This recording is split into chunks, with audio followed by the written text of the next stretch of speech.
सरकारनं कृषी धोरण जाहीर करावं असं वक्तव्य केले शरद पवार यांनी। सरकारनं 2 दिवस मागितला तर आपण वाट पाहणार आहोत असं देखील पवार म्हणाले। यावर्षी प्रचंड नुकसान झाले, यापूर्वी इतकं झालं नव्हतं। सर्वात जास्त नुकसान मराठवाड्यात झाल्याचं वक्तव्य देखील पवारांनी केले।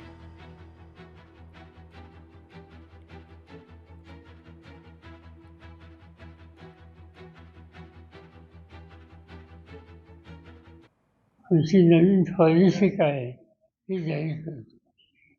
आता 2 दिवस त्यांनी मागितले तर 2 दिवस वाट बघितली पाहिजे। आमचा आग्रह हा आहे की आत्तापर्यंत अतिवृष्टी ही महाराष्ट्राला काही नवीन नसते, पण यावेळी जे नुकसान झालं असं नुकसान यापूर्वी कधीही झालेलं नाही आणि याच्यासाठी राज्य सरकारने लवकरात लवकर आपली भूमिका स्पष्ट केली पाहिजे।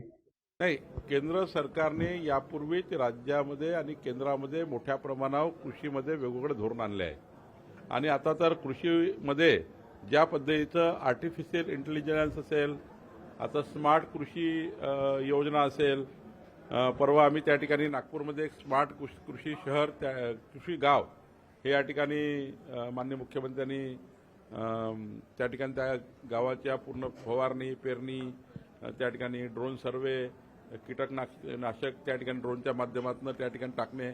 शरद पवार साहेबांना जे काही कृषी विषयामध्ये अजून अधिकची त्यांना काय आधुनिकीकरण स्वीकारायचं कारण त्यांचा एक मोठा अभ्यास आहे कृषी विषयाचा, ते देशाचे कृषी मंत्री आले आहे आणि त्यामुळे त्यांनी जर राज्याच्या आमच्या सरकारला किंवा माननीय मुख्यमंत्र्यांना काही सूचना दिल्या किंवा त्यांनी काही त्यांच्या अपेक्षित काय आहे कृषीमध्ये करणं हे जर त्यांनी दिलं तर निश्चितपणे आमचे मुख्यमंत्री याचा विचार करतील।